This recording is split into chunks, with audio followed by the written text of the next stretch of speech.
Testing 1, 2. So we're recording now. Can I just get a level for you, please? Yep, hello. Hello, yeah? Hello. Nice. And did you want to go by your real name with this interview? Just call me Dan. Dan? Any last name, Dan? Nad. Dan Nad. Your name's a palindrome, is that right? Dan Nad? Dan Nad, correct. What's it like being a palindrome? Lonely at times, Yeah. but rewarding at the same time. Okay. Let's start with the loneliness. Tell us, Dan Nad, what is the loneliest point in your life? Loneliest point in my life? Probably when I came out of my mum's vagina. Yeah. I reckon that's the loneliest part of my life. Yeah. You know, because you're alone. You don't know anyone. You're meeting your parents for the first time. I can imagine it'd be quite scary, and that was back in the time when the doctors would actually smack us on the bum Correct. to get us to cry. You're not allowed to do that nowadays. Actually, you know what? You just brought back a memory. You know, sometimes you know they've been saying that people can't actually remember their birth, but Yeah. to be honest, man, I've had visions of remembering my birth. That's full on.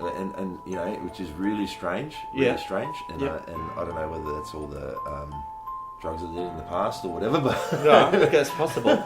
It's possible You know, that you've it's just- unlocked that side of your brain. I reckon it has. Right, I reckon interesting. It has. It's like I do remember being born for some reason. You know what I mean? Just that scariness, that fear of coming out. I remember the green thing that he had on, the what do you call it? The scrubs. The scrubs that Yeah. the doctor wears. Yeah. I remember the white mask that he had on, and I remember the light. You know, the first time seeing the light. Now, they say babies can't see when they first come out, you know, because it's all too blurry and whatever, but I vividly remember this. You know, so whether that's my mind playing tricks and making things up, you know what I mean? But I think that's, definitely something that's it's stuck with me now for a long time now. And did it come to you in the form of a dream, or you were just... No, just flashback memories, like just out of nowhere, like, you know, you'd be at work or fucking doing whatever outside, or, you know what I mean, mowing the lawn or whatever, and you just have these like random little flashbacks. It's like your brain, the neuroreceptors in your brain are just sort of misfiring, and, you know, you get these random flashback of memories. Fascinating. So anything trigger it, like a smell or a bright light or anything? Can you remember? Can you pinpoint it? Not really, but the smells do trigger a lot of my memories, and they do say that anyway. Okay. You know, especially like you know, like the smell of, you know, when winter and someone's burning wood, you know, or you know, having a fire within their house and whatever. That smell outside, you know, like just brings back a lot of childhood memories for me. Sure. You know, especially being from Europe and stuff. So Yeah. I find that whenever I smell Glen 20 or mothballs, I have a memory of when I jerked off in my nana's toilet. yeah, Kind of brings back that. yeah. Just the smell of the Glen 20. Yeah, see, that's not, for me, Glen 20 is just like someone just took a big shit and trying to cover it up, you know? That's why I hate Glen 20, man. You know? Even with the new ones that they come out, you know, like you've got the standard Glen 20 smell, and then you've got the lavender ones now and all that stuff. It's still fucking covering up someone's shit. You know, like, so no matter how much you sugarcoat it, it's still the same. Maybe they need to just add a little bit of poop particles to the smell. Yeah, just a bit of a poopery. Just to... limited edition Glen 20 shit. You know, it actually smells even more shittier than your shit, you know? Yeah. Anyway, we were talking about flashbacks and memories and stuff like that. Like, it's interesting the way the human mind works, I think. You know, you get little, you know, like even, you know, like sounds, you know, something that you hear on TV, or like smells, a big one, or, you know, just random things that can just trigger little memories, and it puts you in that sort of either a real depressive state, because it might be a shit memory, or it puts you in that real sort of like elevated state where it's sort of like, wow, fucking the world's fantastic. Have you learned to control that? Like, I know you were big on the Anthony Robbins in the late 90s. He did a little bit of neuroassociative conditioning. Have you ever used it as a tool to move forward, or to break free from negative cycles or negative emotions? Have you used that? You know, I have. Listening to Tony Robbins, I did listen to him for a long time, like, you know, the Personal Power, whatever it is. I have it all on CD and stuff, you know, and you pick up some great tools and stuff like that, but... he is a tool. He is a tool. Yeah. He's a big tool. He's a fucking tool, man. And he knows the tools. Yeah, he knows the tools. Yeah. You know, so a tool that, you know, knows the tools is a super tool, you know? Yeah. But nevertheless, like he, you know, like he does some valid stuff. And to answer your question, you do learn how to control it. You, sort of, like before, it's like I said, something triggers you and it puts you in a sort of, depending on the memory, puts you in a bit of a depressive state. But then you think to yourself, hang on a second, like I'm gonna move my mind away from this negative pattern and focus on the positives. And then you try and, your brain, you sort of look for things to trigger your positive memories, your positive experiences throughout life. So yeah, it does. You can sort of flip it around. Oh, that's great. Yeah, it's good. Because you're aware of it. I guess you can start to control it now that you're aware that it happens. Correct. Yeah, correct. Yeah. Otherwise, correct. you're just like, why am I thinking this? And why is everyone responding the way that they are? Because you have no idea what you're doing. You're being triggered, or you're just responding to the fucking external stimulus. Yeah. Whether that's positive or whether that's quite toxic. Yeah. Well, look. I'll be honest with you. I have been through bouts of depression. I've been through bouts of anxiety. I've been through, bouts of, sort of, being in a real sort of, shitty place within your mind. But, everyone goes through that at some stage in their life, some more extreme than others. I would say mine was more, say, a mid to high range. I wasn't extreme, but I was mid to high range at certain points, and, hence, a lot of, the substance abuse and, all that type of stuff, like back in the day. You sort of try and mask a lot of those things, but like I said, there's always a light at the end of the tunnel, and if you learn how to, take things out of that and learn from your past and everything else, you can put yourself in a better place, and like I said, the anxiety is a big part, and that's another thing, so sometimes you have those things that trigger your mental state that starts giving you a bit of anxiety. You learn how to deal with that and flip it around to sort of stop the anxiousness, really. So do you think there always is a light at the end of the tunnel? Because a lot of people are killing themselves at the moment, and they would argue that they're in complete darkness. Would you say that there is light? Look, there is light. Look, it's very difficult because it's individual for everyone. Right. Like everyone goes through their own journeys, and everyone deals with their own journeys in different ways. And it's not that you're weak, it's not that you're strong. It's just the fact of the circumstances at the time that sort of puts you in that place where you think you can't deal with it. But to be honest, man, I did go through a lot of shit with myself, and at the same time, I came out of it, you know what I mean? So if you just keep persisting on being positive and removing yourself from situations where you know that it's going to be a bad influence on your life, that's sort of the first step. Everyone has a choice. And I think that and you can't judge anyone by no means, you know what I mean? Like I said, everyone's got their own personal journeys, but at the same time, it's you got to keep persisting on, man, because that's what life's about. Life is survival of the fittest, and you've just got to keep moving on, on, no matter how bad shit gets, and shit gets really bad. At the end of the day, if you've got 2 arms, 2 legs, or whether you've got 1 arm, 1 leg, or whether you've got no arms, no legs, you're still alive. Yeah. And that's the biggest gift that you've been given, so you need to do something with that, and just, It's good. It's good to be reminded of that, because I was at a point where I completely lost all of my faculties, to the point where I could only move my right arm and just my eyes. And I had a massive breakthrough to the point of where I'm just staring at my toes, like just saying, wiggle your toe again, like the Kill Bill style movie of just wiggle your toe. And it started from that, just from mental power, and I sort of broke out of that, and I got to the point where I plateaued with my recovery, to the point where I wasn't getting any better, and I was outside and just saw someone in the wheelchair just were there, and the only way that they could communicate was blinking to their carer, like 1 means yes, 2 means no. I don't know what their communication was, and I just burst out crying, because it's like I was there, and I could have been stuck there, and the fact that I'm not stuck there, so fucking where's your sense of gratitude, you cunt? Like, because at that point where I could stand up in my chair, and I was, just starting to get mobility back, but I had all these frustrations that were just blocking me from being happy. It's like, well, fucking, at that point in time, I would have done anything to be here, you ungrateful motherfucker. Do you know what I mean?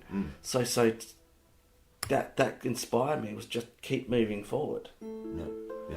Because there were 2 people in rehab. There were people that just wanted to be carried, And it's just, miss, I dropped my pen, you picked my pen up for me. And they loved it. And they were happily discharged like that. And they've got fucking carers wiping their ass for them. And they're getting, support and payments. They get front row seats at the concert. Like, I'm aware that not everyone has had the ability to recover. But I guess the point is, there were some people that could be doing a lot better but chose not to try. And I didn't want to be one of those cunts. Yeah. So I'd imagine, like, lonely times, mate. Yeah. And what's your times where what was the other thing? Was it most connected? Was that what we were talking? We had two. We started this podcast. Yes, you said it was the most loneliest time. Yeah. And, hold on a sec. I'm just going to pause it for a sec. Yeah. Sorry, guys. I have to just rewind it. Hold on. Lonely at times. Yeah. But rewarding at the same time. Okay. Right,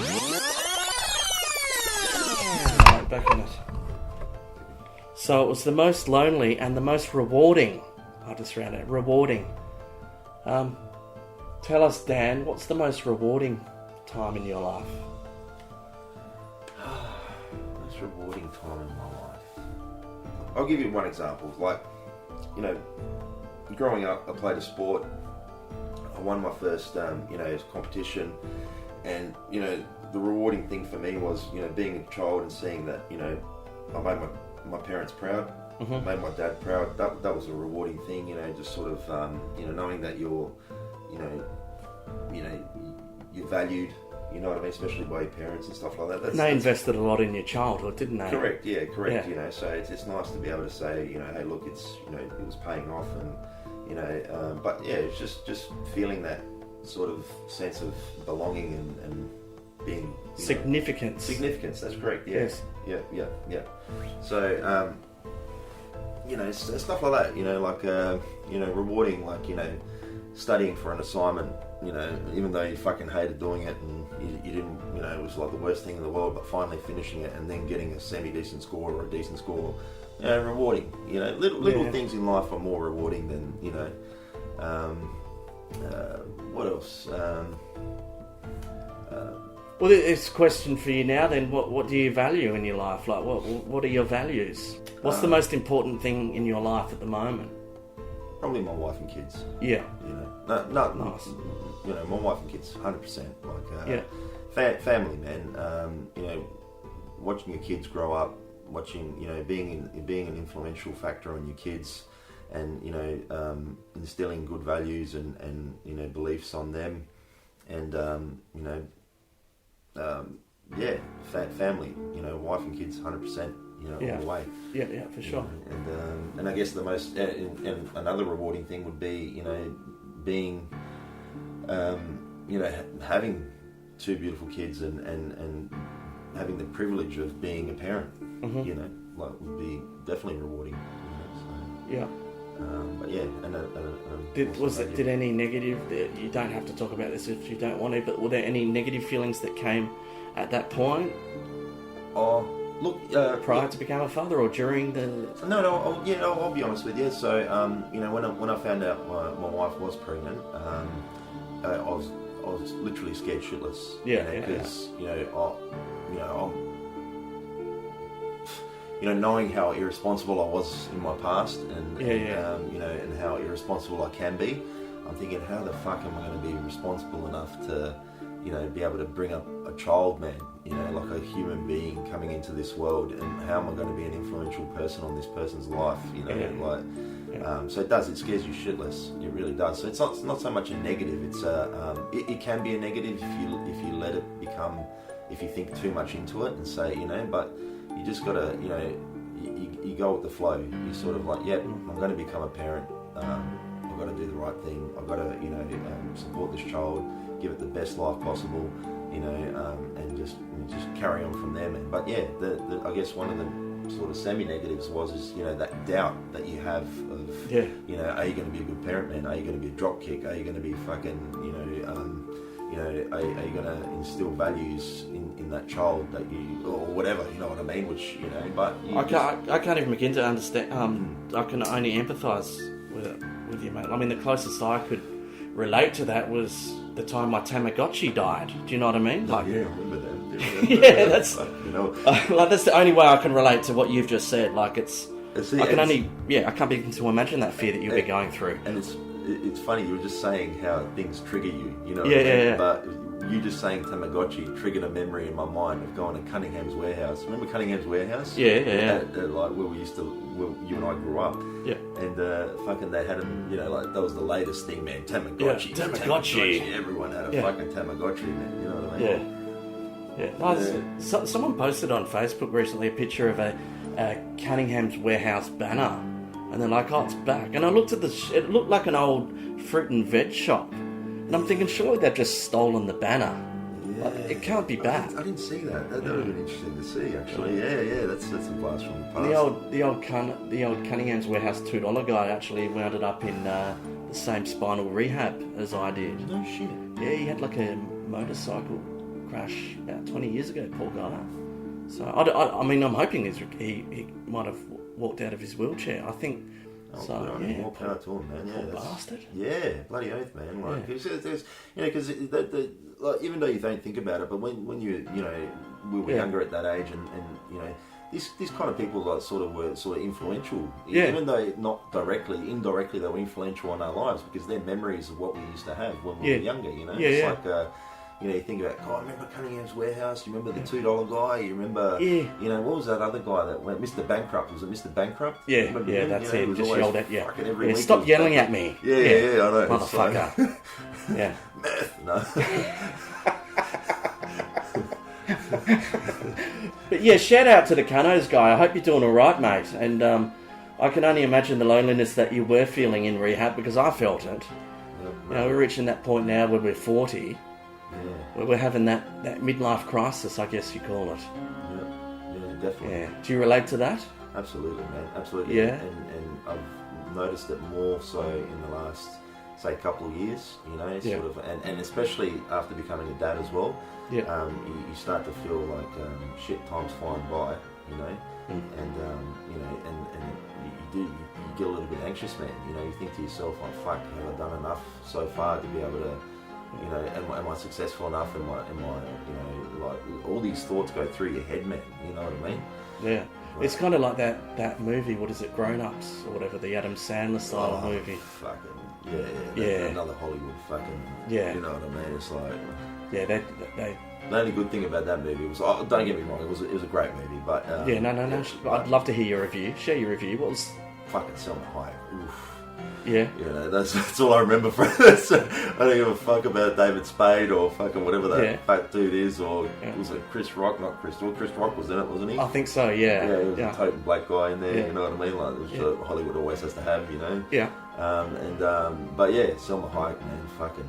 Well, they purposely put people like her in it to just so that you still have a takeaway, even though someone like yourself thought it was a horrendous piece of shit. Well, it's part of Adam Sandler's contract. He has to have a fucking woman that he would never get in real life. You know what I mean? Right. Okay. In the movie, you know?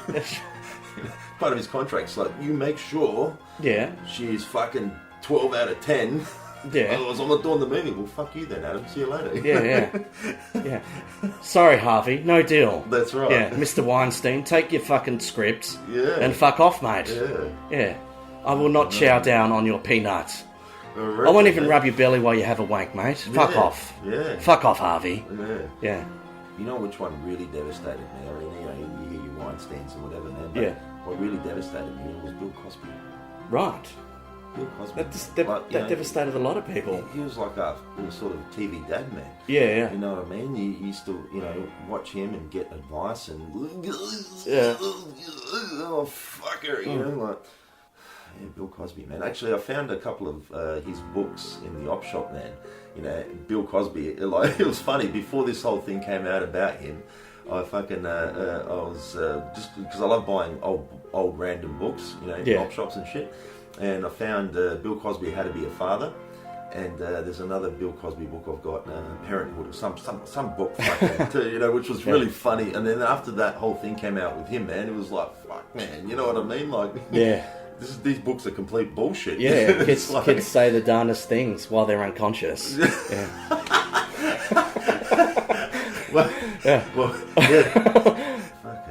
you know what? It's funny that all this shit's now coming to light because even Corey Feldman. Remember Corey Feldman? Yes. You know? He's for the longest time trying to put out some. Get funding for some. He wants to make a full-on documentary, man, about the Hollywood Club. Yeah, which was this club where basically they groomed all these young actors, to fucking and this was all run by all these like freaks in Hollywood or whatever that were fucking grooming all these young actor kids, man, and throwing parties for them and supplying all this shit for them or whatever. But these poor kids were getting fucking, Well, you know what, man? Like we were talking about earlier with all this fucking people exploiting their kids on YouTube and making mega money and doing all these fucking bullshit toy reviews. And when you actually watch the YouTube video, man, there's no real toy review in there. It's just the kid. I'm playing with some toys. What are you doing? Oh, look what he's doing. He's playing with this toy. Oh, where's the fucking review, man? I want to see how it transforms if it's a transformer. Fucking, there's no transformation here. I want to see Barbie fucking, how's Barbie look, He's just appearing on his channel. Some kid playing with fucking toys, man. It's like a pedo's dream watching this shit, like. Yeah, they're just doing it just clearly for the purposes of I'm keeping my sponsors happy. Look at the kid playing with the fucking toy. Yeah, man. And no gratitude as well. Imagine then Christmas time. I've fucking seen it. I've got it. Yeah, exactly. What do you buy someone that's got everything?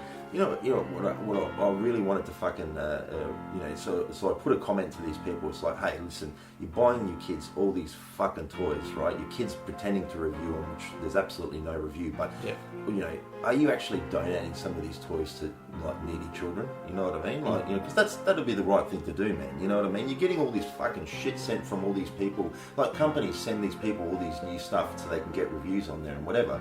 Yeah. Like once you're done with it, man, I'm sure you're not fucking got this one big massive room where you're collecting all this bullshit, man. I hope you're donating half this stuff, to like orphanages or some places where kids need them, or like fucking put it under the Christmas tree at Kmart. Those Christmas trees at Kmart. I do that every year. Every year, either Target or Kmart, I buy presents for either boy and girl.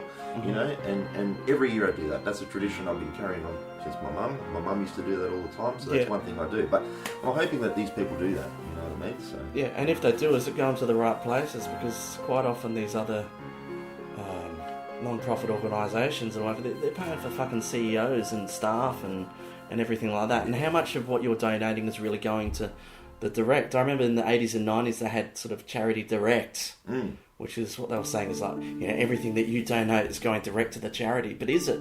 How do we know that? Exactly right. I was sponsoring a child for a while. Is that are those letters that are sent to me, are they real? How much of it is it getting? Exactly. We've got all these fucking billionaires. What are they doing with their money? Exactly right, mate. Exactly right. But we've got this clear distribution issue. But this is the boiling point of the world now, is because people are finally realising that this is all we've just been fed all bullshit and lies, man. Yeah. And that's why when you see like Trump coming out, it's fake news. It's because people have actually and YouTube's helped quite a bit with that, because there's so many things on YouTube you watch and you can actually basically type in fake news and it shows. Like the media just bullshitting to people, man. Yeah, and people are so stupid as well. You imagine on Facebook, people are getting outrageous about these made-up stories where someone's photoshopped a picture of someone and done this, like, heartfelt story, which is obviously bullshit. Right. And people are getting out going, oh, it's outrageous. I can't believe that homeless guy was treated that bad. It's like, there is no fucking homeless guy. That was Googled image. Yeah. Someone wrote that script. Yeah. A lot of misinformation, man. A lot of misinformation, and that's what's sort of causing a lot of the angst and the basically mass depression, man. You know what I mean? Like it's just lies, man. It's deception and lies, and people don't know what to believe anymore. People don't know what truth is, what isn't, and that's why they want us. It's sort of like we're getting pushed to live within our own bubbles. Yes. And our own little safe space. Safe spaces. Yeah. Yeah. They're making us regress instead of being social and interacting with each other and helping each other and everything else. We're getting pushed back to people are getting anxiety over talking to each other now, and it's all fucking. It's just you don't know which which way it's going, you know. Yeah. But look, I'll give you one example. This is what I've noticed as well. Like, you know, you watch the news, and I hate fucking watching the news. I really do, because it's just so fucking depressive, and they do that on purpose, you know. Yeah. The worst thing is, man, people don't realise this, you know, you work hard all day, you know, you might have had a shit day at work, you know, say you haven't put a report in, or fucking something's happened, your boss has come down on you or whatever, so you're not in a good frame of mind anyway, you know. Yeah. Last thing you want to do is come home and watch an hour of fucking pure negative shit, with the last 5 minutes of them showing like, oh, now we're going to cross to Jippy the puppy. Yeah. A dancing puppy. You know, and just before that, they showed like fucking 20 people dying in a horrific car crash. You know? And it's like, oh, now we're going to cross to like a panda.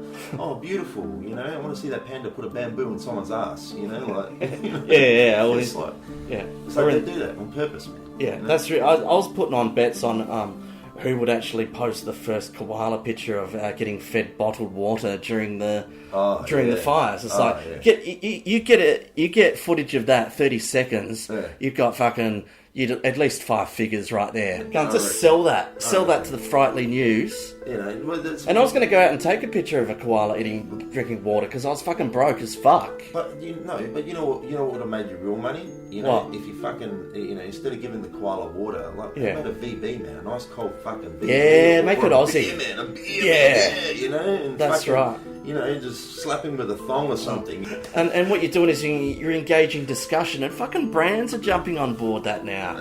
This fake fucking authenticity bullshit. People are crying over McDonald's commercials. I don't want to get sucked in. Don't pull my fucking heartstrings. Yeah, badly. We love it. And even watching the reality shows, it's not about, you know, the fact that you can stick 5 dildos up your ass while you're doing the Macarena. It's your backstory. That'll be a real reality. That's what I want to see. Like The Bachelor, for instance, right? Yeah, you know what I mean? Like, oh my God, he's got a harem of like fucking, like, there's like 15 women he has to give roses to and whatever.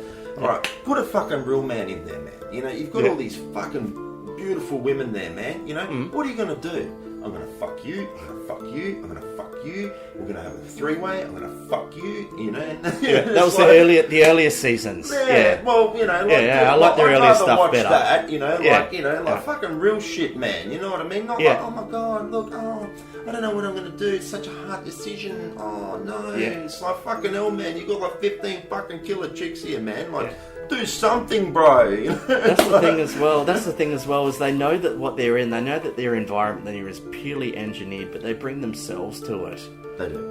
It's funny to watch. Like, it's almost this personality split that they're just having in real time. The women on there are looking for their 15 minutes of fame. Fair enough. Yeah. The guy on there, you know, same thing. You know, to find true love out of that, like, come on, man. You know, it's you know, Farmer Wants a Fuck. That's a good show. Yeah. Not Farmer Wants a Wife. Farmer wants a fuck. Yeah. He's lonely on the fucking milking his cows or whatever, man. There's no women in the fucking 5 population town he's in. Of course he's going to fucking, you know, go nuts, man. You know what I mean? Like, that's right. A real show, you know? Yeah, that's what I mean. It's just like, you know, put real shows on TV, man. That's worth watching, you know?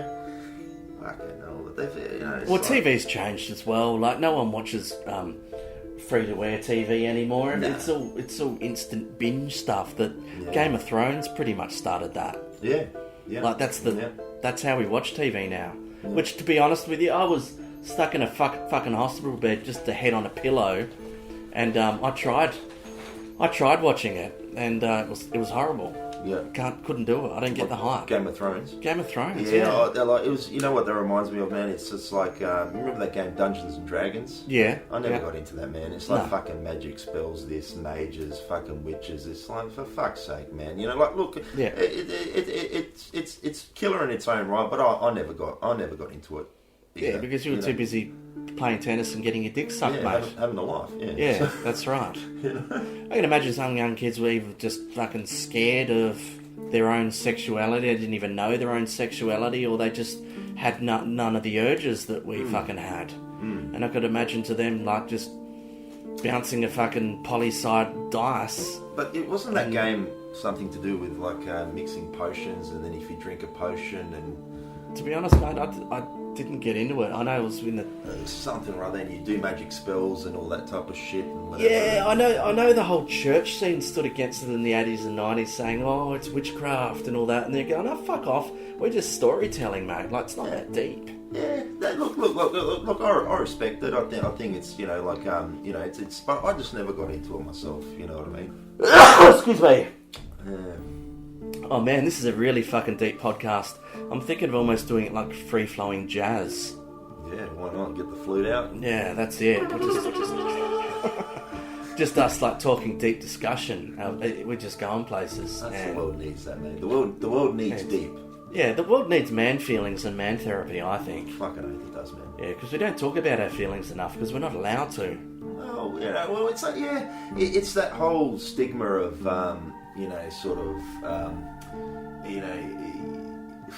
showing weakness, showing, the world's changing, you know what I mean? And I think the more that, especially us males, if we get together with your group of mates and stuff like that, don't be afraid to talk about issues, man. No one's going to judge you, and you're not allowed not to judge anyone. You know what I mean? Whoever you come across, everyone's got their own personal stories. You should never judge. Never judge a book by its cover. What they say. You know what I mean?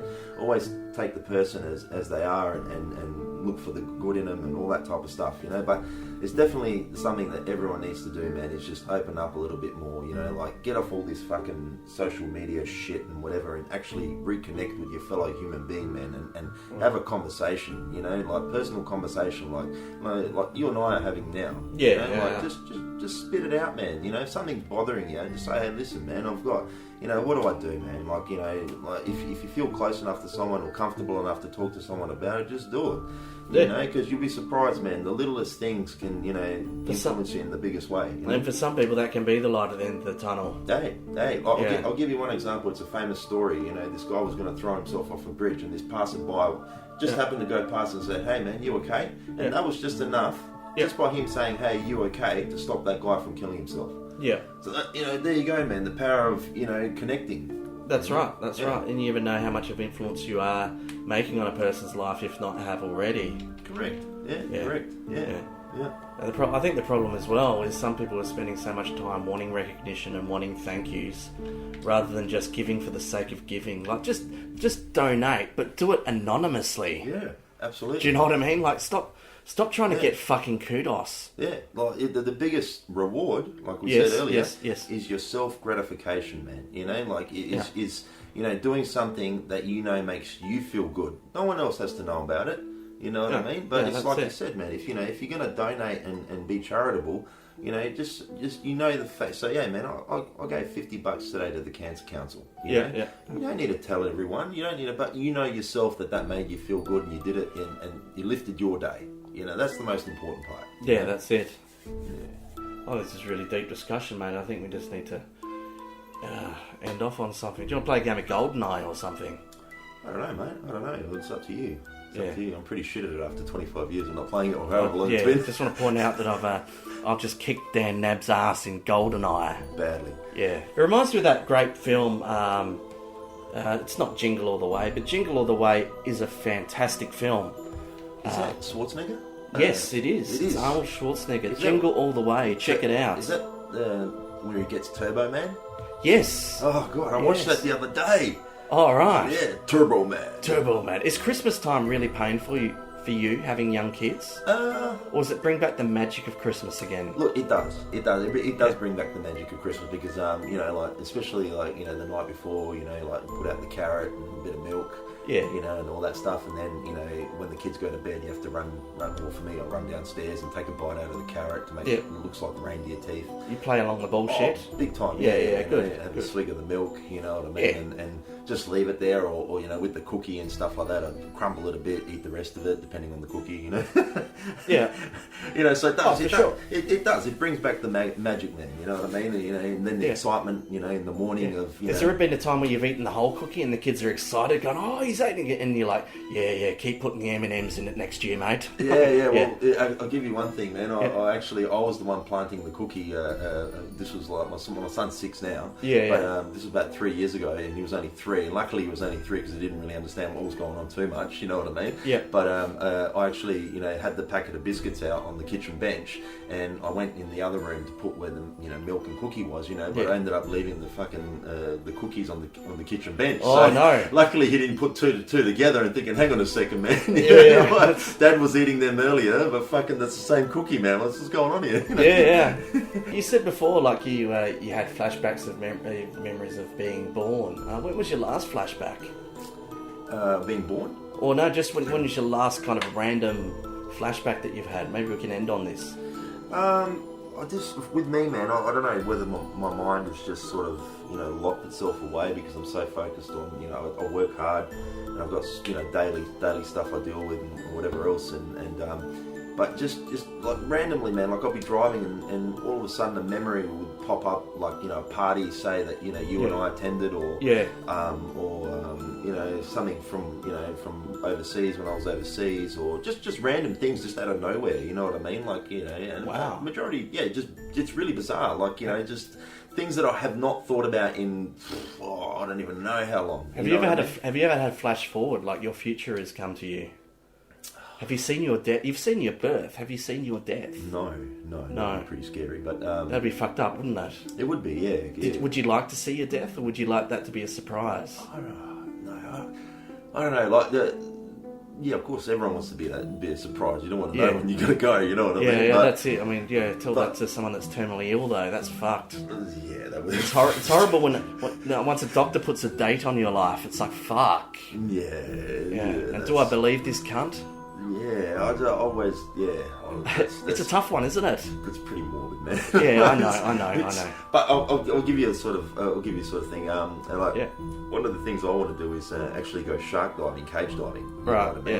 And my wife, for the longest time, she's been wanting to get that for me and whatever, but I haven't been quite ready. Like, you know what I mean? Because that's sharks are actually one of my fears. Is fucking going swimming, and the whole thing about swimming in the ocean is that you don't know what the fuck's underneath you. You know what I mean? And they come up from underneath. You know what I mean? Yeah. And but anyway, we've always had this fear of freaking sharks, man. And I said to my wife, I said, look, I want to face my fear. I want to go down to Port Lincoln or whatever the fuck they do it, and I want to go on the cage diving. You know what I mean? And see a white pointer in its natural habitat, man. You know? And fucking my wife goes, something will horribly go wrong. I'm thinking, why the fuck would you say that, man? You know what I mean? And then, thank you. Yeah, and then I start thinking to myself, like, what happens if that shark does get in a cage, like it did not long ago? You saw that thing on the news where the actual fucking thing got inside the cage, and luckily the guy moved out the way. It sort of thrashed around in the cage, and they got the guy out in time, you know? But I'm thinking, that'd be my luck, man. You know what I mean? Like, or she says, what happens if the cage snaps and you fall all the way to the bottom of the ocean? You know what I mean? Do you reckon Steve Irwin's wife said that every time he did something, and then the last he got taken by the stingray going, I fucking told you so, Steve! Oh, man, imagine that, you know? Because it'll be so many times, like, his wife would have gone, like, Steve, no, it's a bad idea, Mr. Irwin, don't do it. And he'd come back, no, I'll be fucking alright, I fucking told you so. Oh, man. At one time. Yeah. But no, there's that, what do they call that when exposure therapy is a big thing. Like, you're saying you're fear of sharks. Yeah. That's an honourable thing to do, is to say, I'm scared of sharks, I'm going to face that fear. Yeah. Like, why don't you go to the marina or whatever in Melbourne? Look, and watch them around there. Would that be enough? No. We went. My wife had a convention. Is this what you say? Convention? What do you call it? Down in Perth. Anyway, she had this. Right. She had this big thing on down in Perth for her work and whatever. So I flew down with her, and while she was at the thing and whatever, I went to the Perth Aquarium. You know. Yes. And they had that big crystal sort of, the glass tube thing and whatever, And look, I'm not afraid of them there because it's not, like it's just being in an uncontrolled environment. Yes. And whilst they're in their natural habitat, well, they're fucking predators, apex predators, hunters. Yeah. You know what I mean? That's what gives me that fear. You know, like, you know, you go onto the beach, you're just going for a fucking swim, you know, you want to do a bit of, you know, wave riding, you know, bodyboarding, whatever it is, you know what I mean? Yeah. And next thing, you've got no legs, you know, or fucking, you know what I mean? Like, that's what freaks me out, man. You know what I mean? It's just, I don't know why, but there's just this thing that freaks me out about them, you know? Yeah, well, I can imagine. Yeah. You know, but seeing him in an aquarium or anything doesn't bother me. Doesn't bother me at all. It's not like, you know, like people that have, you know, arachnophobia or whatever that can't just stand spiders or the sight of them or anything like that. You know what I mean? It's like I can watch Jaws, I can watch all this shit. Well, Jaws actually probably made me, you know, the way I am. But you know, but I'm just saying, it's like, you know, it's just being in that fucking natural environment. You know, in something, you know, in water which you cannot see. It's not clear. Yeah. You know, and see, for me, that would be enough. That would be enough for me to just walk up, going, "You can't get me, cunt," and give him the finger behind the glass, going, "Ha ha, ha." So, you know, I'm not afraid of you anymore, mate. Like that, to me, that would be enough. But I can understand that it sounds very primal to be in a little cold cage while they're just like smashing it, where you can stand there and just yell at it, go "fuck off, cunt." Yeah. Is that why you want to do it, or? Well, look, pretty much for the rush, man. Yeah. I want to see a white pointer in its natural fucking, you know, in its natural state, you know what I mean? And I want to, you know, even though it's sort of like a pussy thing to be in a cage, you know, like, you know, to really face your fear, you'd actually jump in the water without the cage. Well, why have the cage? Fucking come on, you know. That's right. But you know, obviously, you can't do that because fucking there's that huge risk of being bitten or whatever. But saying that, not really, man. Statistically, they said that, you know. But anyway, but you know, being in a cage though is still enough for me to be like, hey, you know, this is real. This is sort of like, you know, I'm close to the actual thing, you know, and it's normal, you know. Do you reckon a hypnotist would be able to better call Saul themselves out of that situation, like just kind of almost talking down to the shark, like with no cage? Because that would be quite exciting, wouldn't it? Yeah. Like just going. Like, just almost do that kind of really weird hypnosis sort of shit on it. Oh, like a Croc Dundee. Like a Croc Dundee, yeah. Yeah. See that? I'd respect the fuck out of that. Oh, yeah, that'd be something. Yeah, so I'm saying, why stop at a cage? Yeah, that would be something. Yeah. You know. But as your wife says, something would probably go horribly wrong. Yeah, well, you know, it's like fucking... Yeah, you got to risk assess that shit. Suddenly something went horribly wrong, you know? Yeah. Like, fucking hell, man, you know? Yeah. I'm not saying you should, I'm just saying you could, that's it. Yeah. Just throwing it out there. Yeah. But, you know, it is what it is, man. It is. It got pretty dark. Things did get pretty dark. Yeah. I'm going to revisit that. I'm going to enjoy revisiting that, and I'm going to probably release it. It'll be sort of very harmonious, almost spiritual. Yeah. You can imagine. Are you going to let the people know that we're actually school friends from a long time ago? We're schoolmates from a long time ago. Me and Dan Nad, and we're hanging out playing GoldenEye just like old times. Yeah. And cooked a barbie. It's not a bad little spread we had tonight. Yeah, absolutely.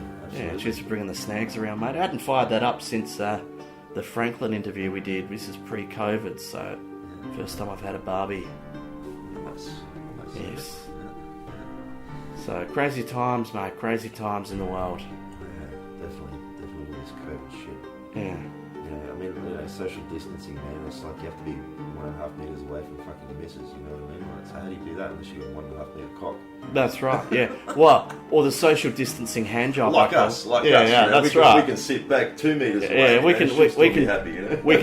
we can dock all night, ladies and gentlemen. That's right. Yeah. That's because have you heard of a game called Soggy Sayo, Dan? No, I haven't. No. Oh, right. Okay. Well, What's that? Just Google that.